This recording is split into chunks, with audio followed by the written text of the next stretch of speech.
Okay, so I'm just going to stall a little bit while everyone gets into the group here. We're a little bit off track, a little bit off our. Normally, this is going to be. Hey, Demetrius. Normally, Hey, this Steve. day at 10:30 a.m. is going to be our off-market training, and for those of you who are getting licensed or are licensed, every Thursday at 1 p.m. going to be our brokerage firm. We're a little late today because Pennsylvania Association of Realtors just finished a webinar on this new wholesale law, which I'm continually underwhelmed by the quality of support the PAR provides to us smaller brokers and also us wholesalers. 65% of the hour was spent applauding themselves for getting this piece of crap passed, and only 35% was spent explaining the wholesale transaction as if people had never done it before, which many may not have, and then describing what the law requires and describing all the things that the law is unclear on and all the things that PAR is not going to be helping us with. So I understand the law. I know what my brokerage firm is comfortable with, and I'm working with a group of larger wholesalers, much larger than I am, to possibly consider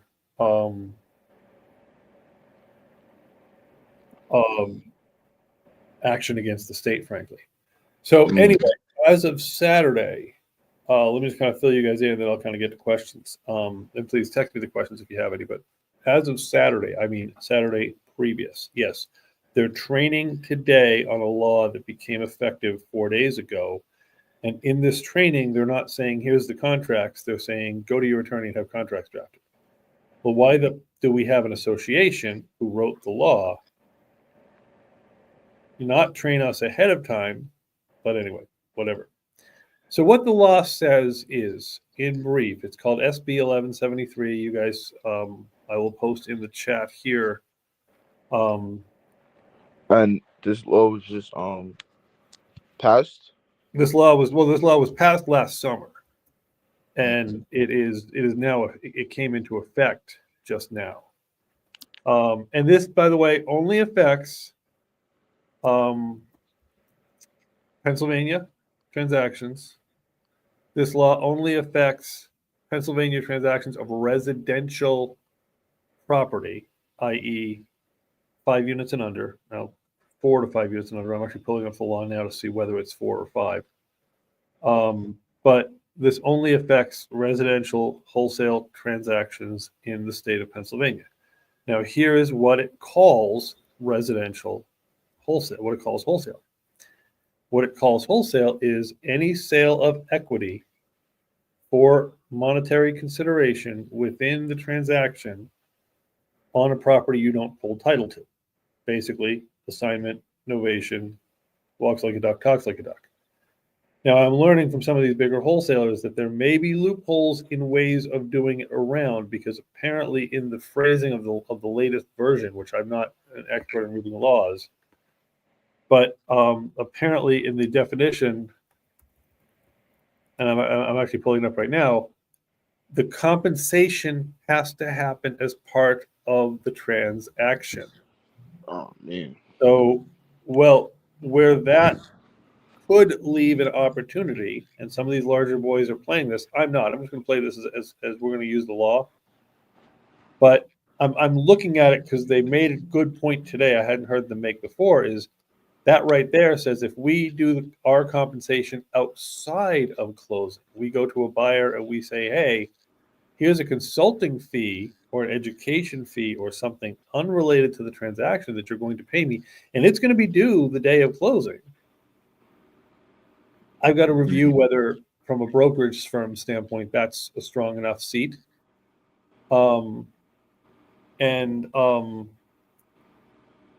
Anyway, so that's kind of where so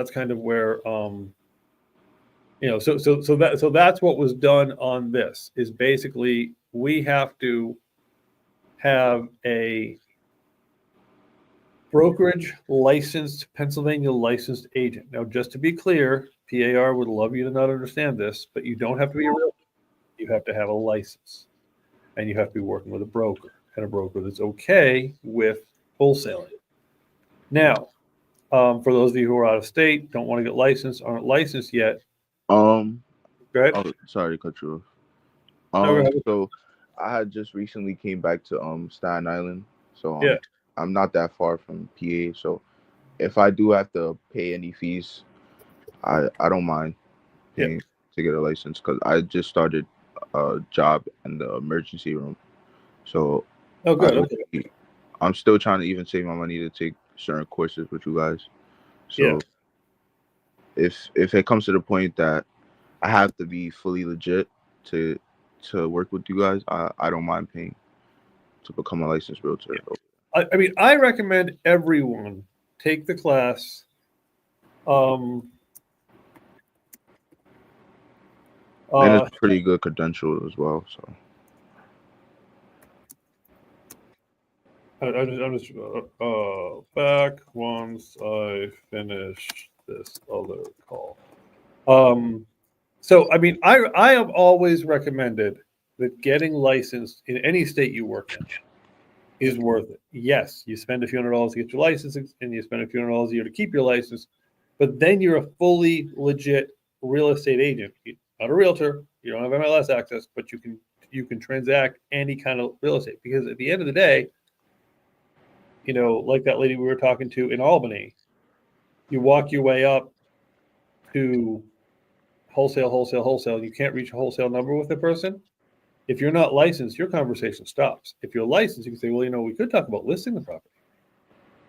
And you at least have one more door to be looking at. But for those of you, and I'll get back to I'll get back to whether or not you personally want to get licensed. I have a couple out of area wholesalers who are not going to get licensed, and they're just going to accept my 15 or 20% finder's fee, which basically says that I can give you up to 20% instead of up to 50, which is what I used to do. Up to 20% for just being the guy that connects me with a wholesale seller. Now, if I can make this other scenario work, this pay outside of closing scenario work, then I think that we might have something, that I can bring people who are not licensed back up to 50%. I just have to decide. I have to talk to my attorney and decide if, as a broker, I'm not sticking my head on the chopping block waiting for it to be chopped off. Whether that's really a legit enough difference, and also I have to somewhat convince myself that, how do I explain that to a buyer? So You're charging me a fee, but you're not calling it a fee because of some legal distinction. Sounds like something that is very easy for the buyer to screw me out of, because, well, he wasn't being honest. He was not calling it a fee, but it was a fee. Kind of like I used to charge an education fee whenever I did a private loan, or a consulting fee whenever I did a private loan, because I'm not a licensed loan broker. And my attorney, he eventually kind of looked at me. He's like, "You're doing too many of them now." He's like, "They will fuck you for it, because you're basically brokering without a license. It's kind of like, trading stocks without a license." So anyway, if you don't want to get licensed right now, and I can give you some good online resources. I mean, the ceshop.com is literally the number one resource. I have a link, I have a little bit of a discount link with them, but they're like the elephant in the room as far as getting licensing training. I definitely, it sounds like being legit with the license matters now. So it just seems easy. I mean, to me, if I were not licensed today, I would get licensed. It just seems easier to be licensed, because if you do it the other way, I don't know about you personally, but me, I'd always be kind of looking over my shoulder, like, is the state watching me? And oh my God, if you do it the other way in the state and someone turns you into the state, and all of a sudden investigation comes down, and they have a fancy term for this. It's called impersonating an officer of the Commonwealth. It basically means pretending you're a licensed agent, but they make it sound, it's a pretty, I mean, it's like a 90-day, it has a 90 days jail time, so it's not nothing, but it's like, not a small one. It's like meters. I don't know exactly what legally classified, but it means you're dealing with Harrisburg. And to me, I'm like, you know what? A couple $100 to get a license, a couple $100 to keep a license. I'm just doing it. Screw that. So basically, I recommend everyone get licensed. Now, there are some changes to the wholesale law of what, in fact, I actually have 2 wholesales that I signed on Saturday that I'm changing my addenda, or I'm changing my contract literally like because I what am I trying to say? Because they worded the required disclosures differently in the contract in the meeting I was just on than I understood the disclosures to be. So I'm actually sending out to my contracts I wrote on Saturday and saying, hey, no big deal, but I got to have you Get licensed, right? Well, I mean, no, this is I'm sending out. I'm sending out to my sellers and saying, hey, I know you know this stuff, but I have to give you this additional disclosure to make sure you see it, and kind of go like that. So like, I believe that we're better off giving the disclosures and doing it the right way than looking over our shoulder just to avoid ever going to the state, ever facing a state argument. Now, moving forward, the 4 elements of what have to be in a wholesale contract in Pennsylvania. Again, it's residential, 5 and under units. A statement that is a contract for wholesale in which the wholesaler intends to assign, sell, or otherwise transfer interest for a fee. Basically, we're going to make money. A statement that the consumer has the right to obtain an appraisal for the property, and they can cancel the contract based on that appraisal. So they can sign a contract, and they can get an appraisal not like the number on the contract and cancel the contract. Following up to that, the consumer has the right to cancel the contract for any reason, 30 days from signing it. Wow. Up to and including the day of closing, not after the day of closing. Once it closes, once they get their money, they can't say, wait, too bad. But it means that once we start advertising our wholesale deals, every agent out there is going to be hitting up that seller and saying, hey, I can get you more. I can get you more, and I can get you more faster. So that's why I'm looking hard at these loopholes of how to get around the deal. And a state that within 10 days of canceling the contract, they'll get all their money back, which I can't imagine why a seller would pay you money. But if you did charge them money, they get all their money back. And both the buyer and seller have to be made aware of this thing. So they're really, that 30-day rescission is really what we're trying to get changed. Now, what's not in there is that we have to tell them that they're making less selling to us than they would if they put it on the open market. That's the one thing that should have been in there. That's the one thing that would have been consumer protection in this equation. But for whatever reason, the PAR did not, and the state did not put it in the contract. So and this does not apply to bigger than 5 units. This does not apply to land. This does not apply to commercial, mixed use, anything does not apply. Every state has different laws. New York, I don't think, has a wholesale regulation. Other states do. So when we're working across the country, we have to deal with whatever the state laws are in the state. Also, sellers disclosures and lead disclosures are always required. Doesn't matter whether it's a wholesale, a bird seed. It doesn't matter how the sale goes down. Those are required. So that's kind of just to kind of explain why we were late today, and also kind of what we're going into as a new reality. Now, I'm going to be looking very closely at these other ways to get compensated, because it gets around the 30-day right of rescission. That's the one. That's the one I want to get around. I want to get around the 30-day right of rescission. It also the law leaves several other vaguenesses, which I think are quite exciting, which they brought up in the seminar. They brought up the vaguenesses in their own law. One vagueness, which I thought was very fun, which is not brought up in the webinar, is it doesn't make it clear whose name goes on the contract. Is it the licensee signing on the contract, or is it the broker? It sounds like a distinction without a difference, except is it you, Demetrius, that's signing, and it's just my brokerage firm playing backstop? Or is you not really even named except internally with us, which you'd still get paid anyway. But the point is, like, how is it defined? But what I found was interesting, and I don't think I quite understood it when they read it off, was the law doesn't define what the fees, or how the fees are supposed to count. Who's supposed to pay what, how much is supposed to be. The question of that is, first of all, how do you enforce a law?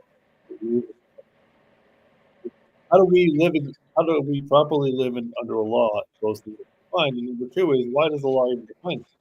If my contract with you, Demetrius, is that you get 75% of everything.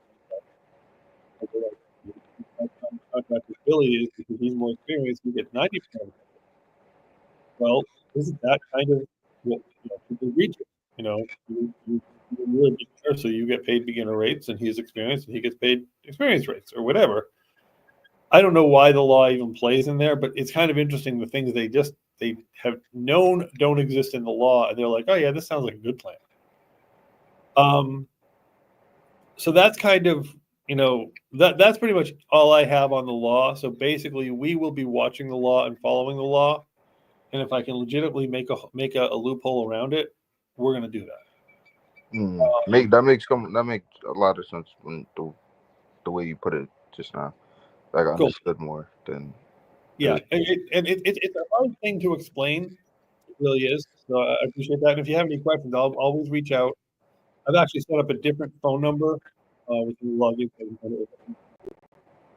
or this wholesale broker website. Wholesale broker is my website for being a broker for a back office.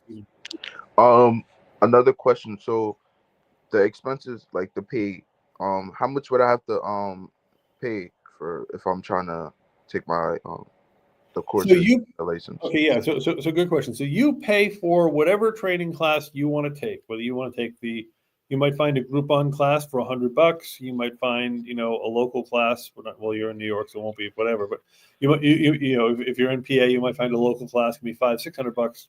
You pay for your course. Now, what I do is I reimburse out of your first 2 to 4 transactions, typically 2. Out of my profit, I reimburse you for your $500 toward your training. I don't care what you paid for your training. You paid $100, you paid $500. I'm giving you $500. So you get trained, you get licensed, you pass your license exam, you become licensed, you put your license to my firm. Out of your first 2 transactions, maybe 4 if they're really tiny, but I can't imagine them being that tiny. I'm reimbursing you $500. So you're paying for it. I'm reimbursing it. Fine. Makes sense. And then, go ahead. I'm sorry. Sorry. Also, the other question is: are the classes online or in person? That all depends what school you go to. So, and just so you understand, like when I talk about my classes of wholesaling, I don't teach the license exam. I teach how to be a wholesaler. I have classes on wholesaling, landlording, brokering, or wholesaling, landlording, flipping, private money. I teach classes on that. I do not teach the license exam. I'm not certified for that. So don't take my course to get the license. It's not that course. My course is about how to be an investor. The licensing course is really a legalities course. It's how to fill out the forms and what your required disclosures are, and it gives you the tools to be a legal agent, a legal, as they say, officer of the Commonwealth. That's kind of freaking crazy, but okay. It doesn't teach you literally, like you'll come out. So I'm a broker. I've been through the licensing course of 75 hours. I've been through the broker course of, I think it's 200 hours. I've been through a bunch of CEs in the middle, continuing eds. In all of that, except I chose a couple of continuing eds that related to this, but if I'd gone with other ones, in all of that, I had a required of 1 hour training on how to be a property manager, which included how to be a flipper. So 1 hour, maybe 2 total on how to be an investor. The course does not teach you how to be an investor. The course teaches you how to be a legal agent and what your legal responsibilities are and how to execute those legal responsibilities. Okay, that makes sense. So that's why I say wherever you get your training course from for the license, you can take my courses separately. You can join our asset mastermind for $500 a year, which is our weekly, basically a paid course. It's a mastermind. It's an online community where I include training. You can do that, but that has nothing to do with getting your license. All right. Any other questions? No. I mean, these are all good questions, so don't feel bad about it. You know, I was just I was just wasn't. Do you think do you know how hard the courses are? Are they like? Oh, they're freaking easy. Okay. They're absolutely. All right. Just And want to make sure. one thing you're going to want to get is you're going to want to get. There's a book. It's called the. Let me see if I can find it. Let me see. Hang on, let me just do this real quick. I have to do this first.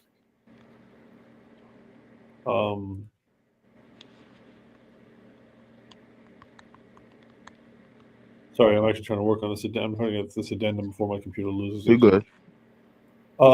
It's called the Standards and Practices in PA book, and I'm just looking for the images on it.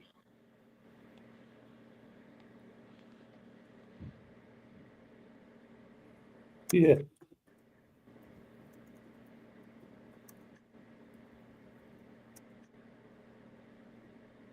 I'm just trying to find an image of it.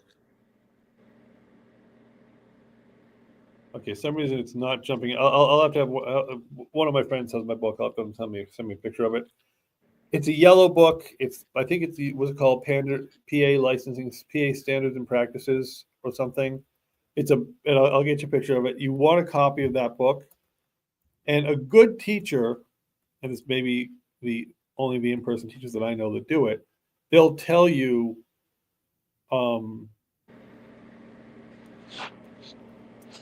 Hello? Can you hear me, Steve? Yeah. Can you hear me? Hold on, I can't really hear you. All right. Hold on, I'm gonna leave the call and join back because I can't hear. Okay, all right, yeah. Is my audio working? Let me just check. Check. Yeah, it seems to be working. Okay. Anyway, so this book is everything that's in the exam and more. Some teachers will tell you, hey, chapters this, and this are the chapters you care about, but you want this book. You then want to get yourself to the okay, so after you take your class, you pass your classes test. That is not your state test. Your class is going to have you learned enough to get our transcript test. You're then going to take the CE shop, and you're going to want to take, you don't have to take. You're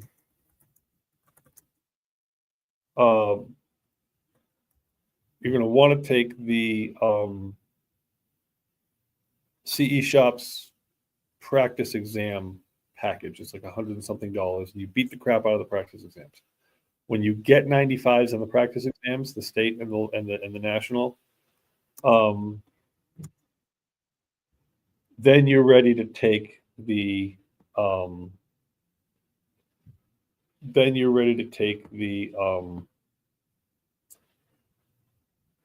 am I trying to say? Then you're ready to take the test, the state test, and you want to get an 80 on the state test. I'll let me stop making the book. I'll send that out later. Because you want to get an 80 on the state test. You get an 80 on the state test, no one cares what your score actually was. You can take the test a bunch of times. You can pass the nationals, fail the states, go back and only take the states. Pass the states, fail the nationals, go back and only take whatever. You can mix it up. It's kind of like your driving test. You keep doing it until you pass. And then you sign on board with our brokerage firm. Let me see if he's back yet. Sorry, guys, I didn't see you in the waiting room there. Have you heard everything?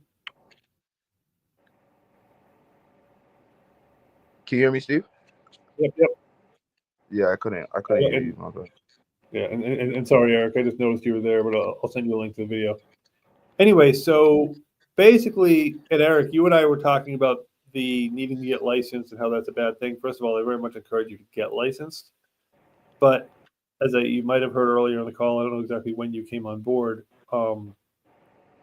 there's a possible loophole that I've resisted believing in, but on this chat group that I'm in,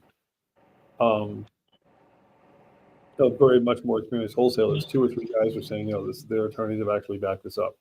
So there may be a way of doing it without doing it, I guess would be the way to say it. But I still think getting a license is the way to go, but I may be able to keep paying people 50% with this other loophole. This other loophole effectively is don't take compensation at closing, take it after closing. But anyway, so we can recap on that. But what I was saying is take your license exam, your license course, take the CE Shop license exam prep, get the book. Okay, so step 1, with the course, have the book. Get this, and I'll send you a picture of it. Get this PA standards book, whatever version. That's the Bible. It's literally written by, among other people, the attorney for the Pennsylvania Association of Realtors. So it's kind of a useful thing. And then when you pass, your course will have its testing to prove that you did enough good work to deserve their transcript, basically. Then you will take the state tests. But before you take the state tests, you will take the CE Shop, or you will want to take, you don't have to take, you will take the CE Shop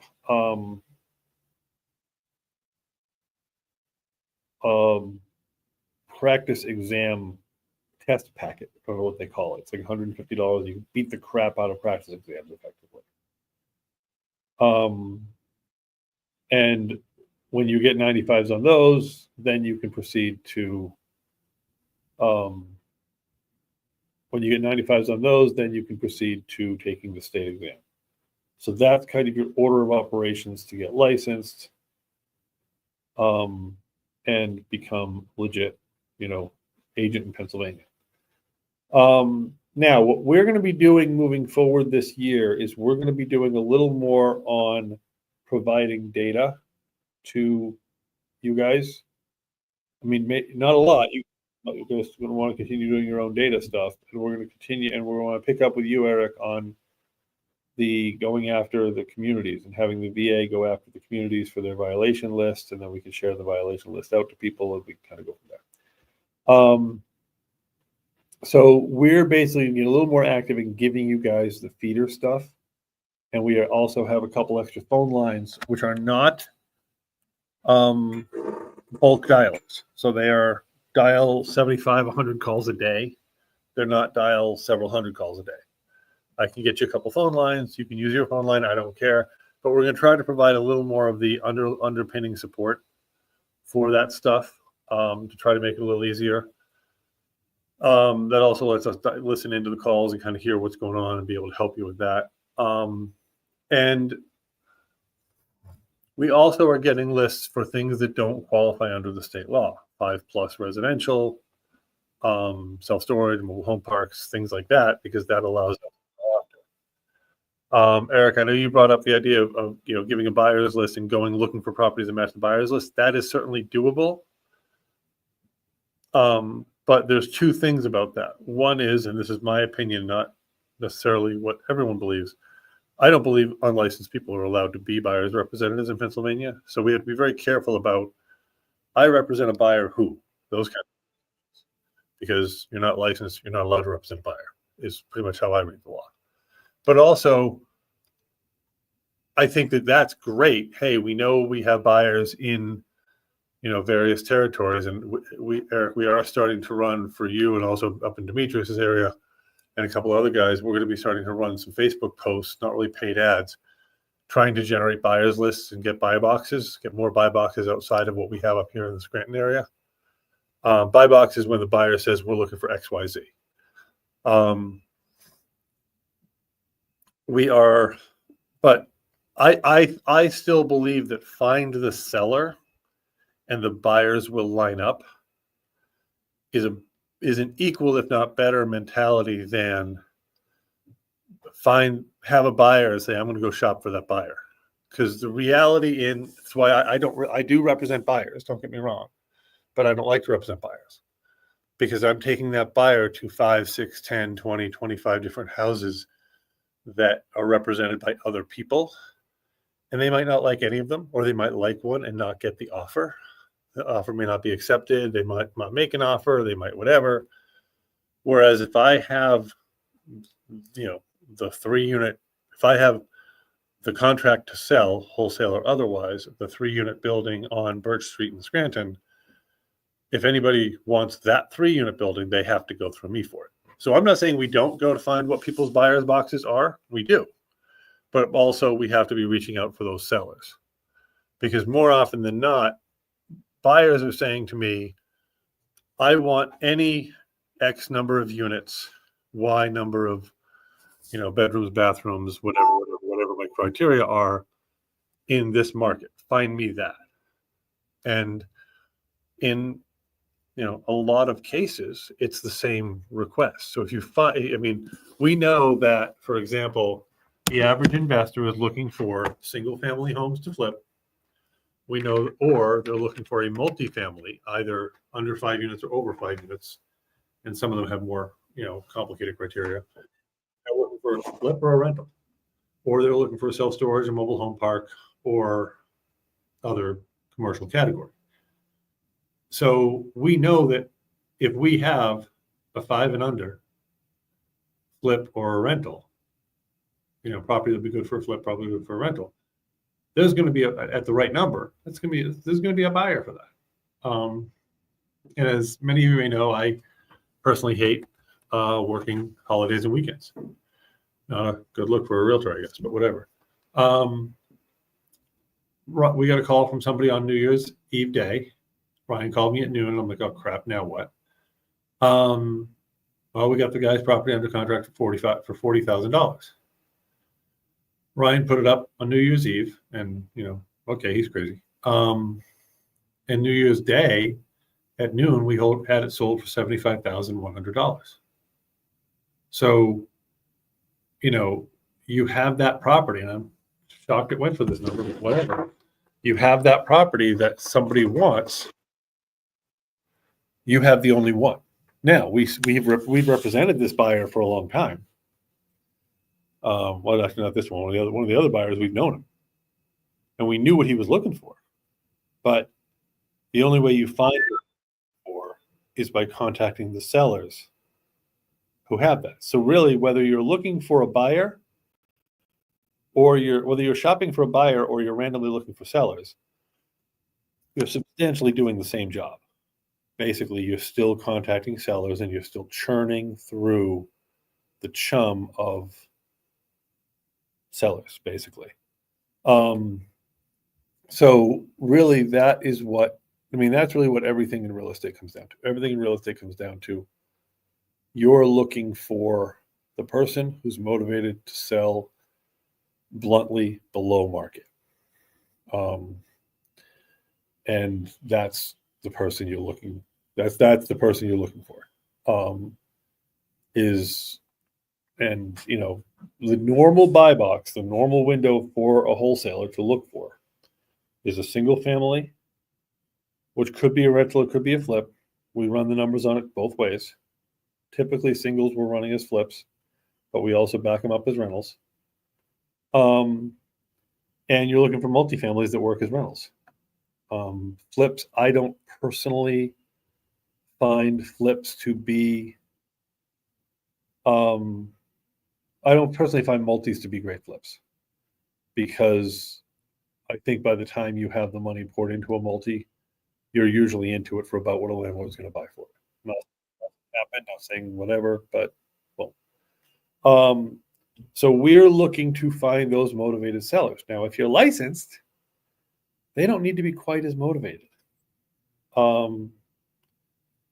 because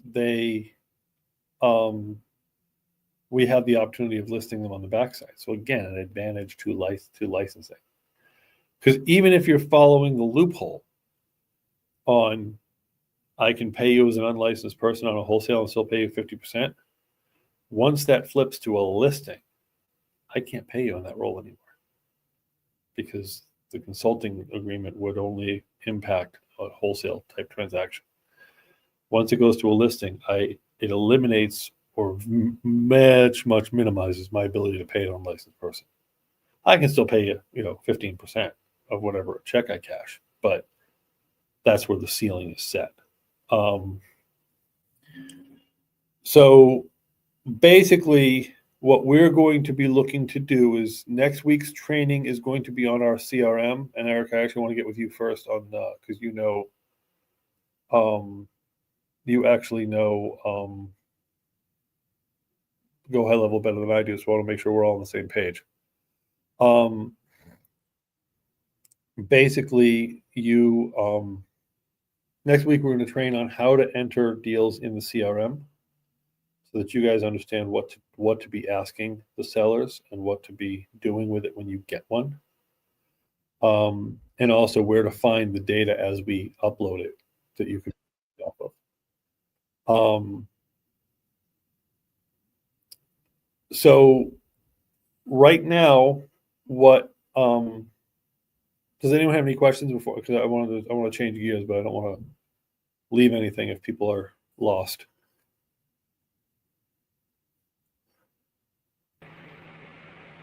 Anybody here? Demetrius? Yeah. I was like, it kicked me. Yeah. Yeah, Demetrius keeps losing connection. Anyway. All right. So basically, and I'm hoping Demetrius can hear. I don't know if one of those links will work. I'll send you the video anyway. He seems to be having connection issues. Basically, where we're at now is that we are still looking for sellers. The donut for most buyers is singles for flip. The real quick math on singles for flip is you take whatever it's going to sell for, and this is the advantage of knowing your market. Take 70% of that, and then we take the repair off it. You're not making the offer to the seller. Right now, under the new law, what you're doing is you're getting a seller that wants to have a conversation about something real estate related going on with their property. You're getting some basic questionnaire information on that seller, and you're putting that in the CRM and you're passing it over. It's being tagged as yours. You're going to get, unless I can make the loopholes work, which I will know in a couple weeks, you're going to get a 15 to 20% cut of whatever check I cash. If you get licensed, I can move that up. If I can make the whole loophole work, I can move that up. But right now, that's what you get. If I buy it directly, I'll give you half of the spread, but I have to cap you within the law until I figure out the loophole. That's why I'm encouraging everyone to get into a licensing exam, a course, and get your licenses. Once you put a property in the system, and we get going with the seller, you'll watch every part of it. You are still getting the benefit of learning. That part hasn't changed. Even if you're not licensed, you can still watch the process. You can still contribute your input to me and to Ryan, but not necessarily maybe in charge.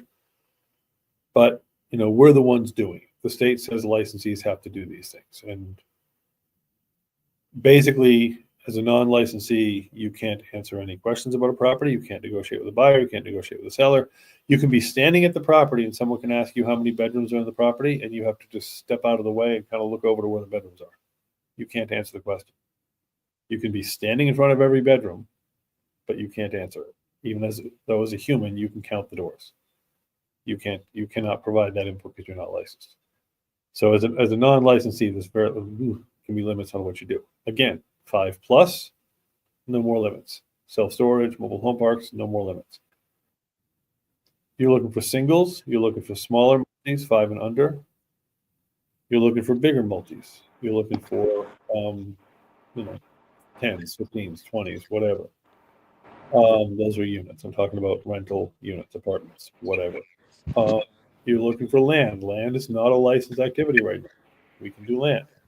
We can do self-storage. We can do mixed use. I have a 4-unit, 4 residentials that is not licensed qualified for wholesaling because it also includes 2 commercials and 3 garages. So now it's a mixed use commercial. So the law doesn't touch it. So You can go after those kinds of things. Look at your downtown of your local town. There's storefront, a couple apartments upstairs, not a licensed activity. I can give you the whole half of that. I can give you more than that. I can give you whatever. The point is, what you're doing right now is you're going to be shaking trees and getting sellers on board, and we're going to be training every week. Next week, we're going to train on the CRM and on the basic questions to ask. Right now, remember, when you get a seller on, and next week I'll have data for you guys to start calling from. Do not limit yourself to our data. Don't say, oh, I'm out of data, there's nothing I can do. We will teach you other techniques on how to find places. Bandit signs are still a play. Direct mail, Ryan and I are spending $7,000-8,000 this month on direct mail. 5, something like that. All sorts of other advertising avenues are available. Bandit signs are a great one. Door hangers, door knockers. And honestly, guys, I was not a fan of this until very recently, but mobile home parks. I had a bad experience with mobile home parks back in the early 2010s. And I was just, no way, I'm not touching. Okay, so to be clear, mobile home parks I've always loved. Individual mobile homes I swore off of because of this bad experience. But we just made $17,000 selling a mobile home, an individual mobile home. We had about 17 into it.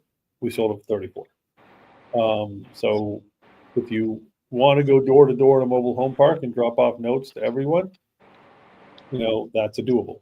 If you want to do every door direct mail, you want to do whatever, get that. That's an audience that's there. It's low numbers. We bought the thing for 8. We put another 8 into it in renovations, and we sold it for 34.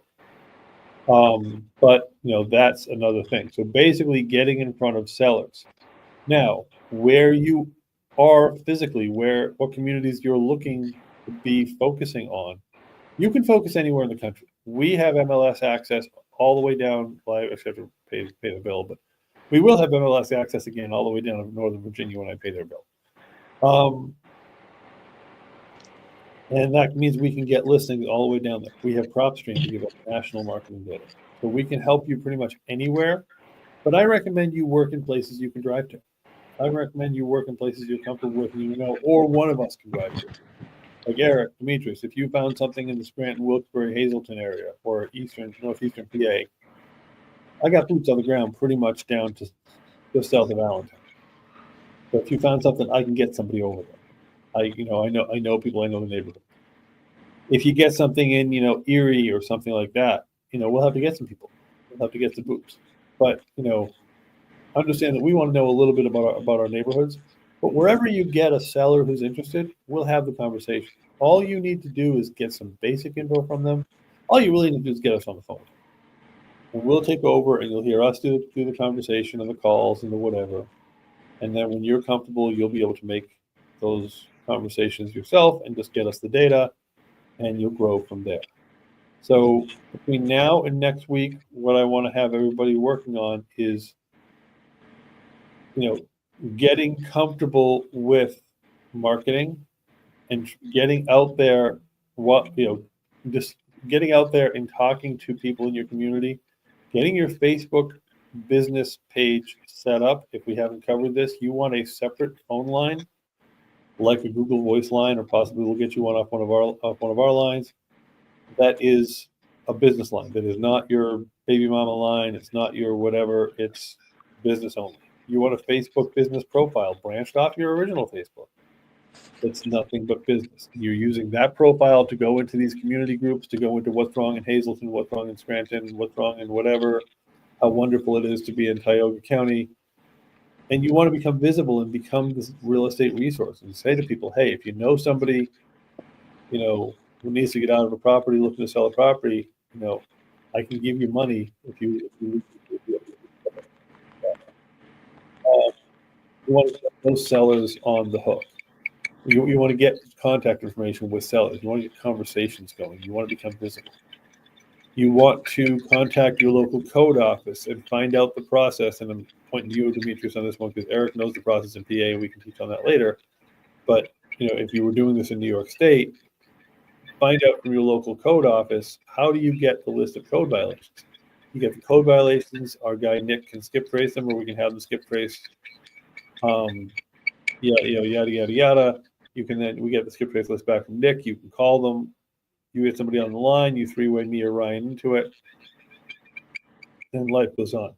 We want to get conversations. Bandit signs. Very simple effort on very simple messaging on bandit signs. What a lot of people do is they buy blank, 18 by 24 or whatever plastic with legs, the wire legs, and they take a fat ass marker and they write "We buy houses" and your business phone number, not your home phone number, because they're called bandit signs because technically they're illegal. You're placing something on property you don't own, so you want to use your fake number for that.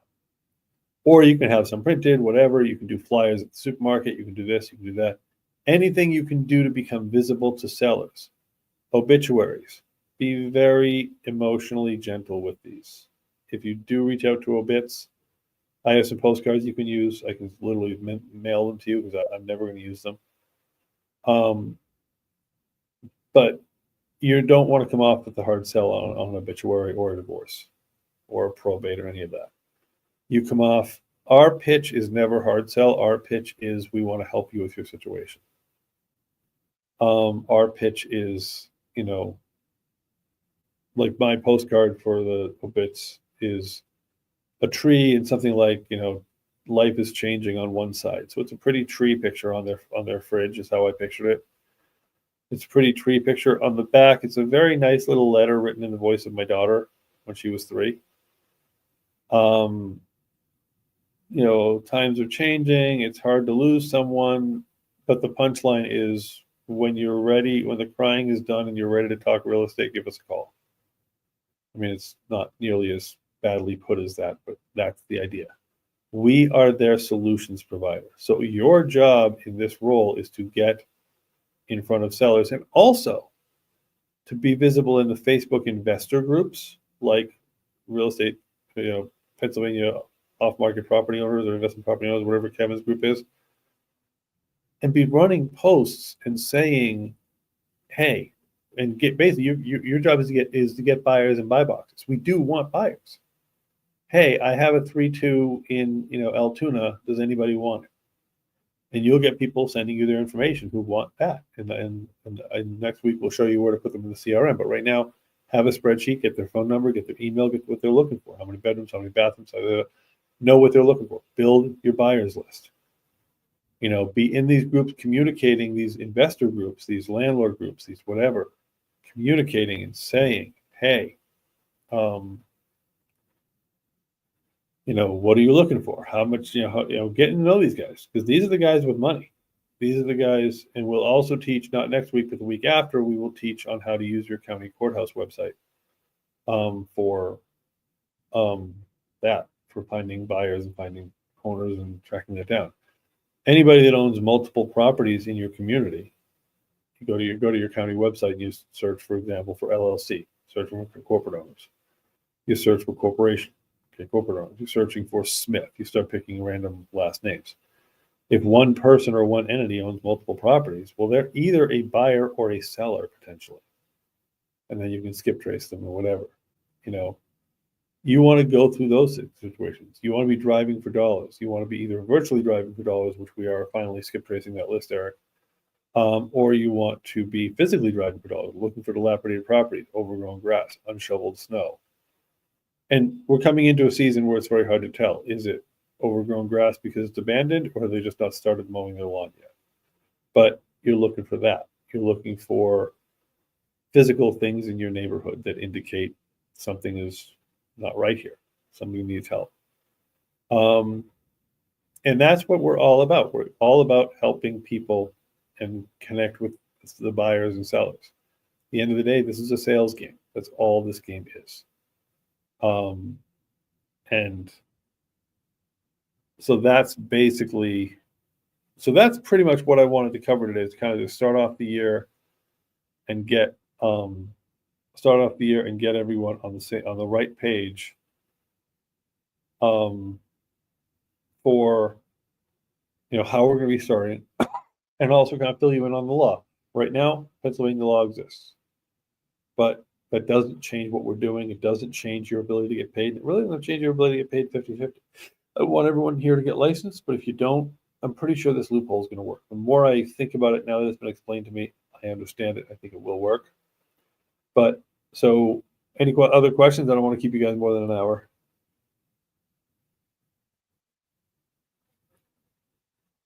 Nah, Steve. All right.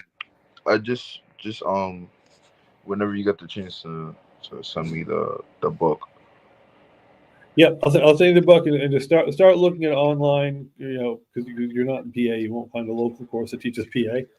Start looking for the PA, licensing and online training. The ceshop.com. I'll send you that link later, but you can also find them. All right. We'll go from there. All right, Yeah. guys. Thank you. Have a good one, Steve. Thanks. You too, guys. Thanks. All right. Eric, I'll call you in a little bit to talk about your other deal.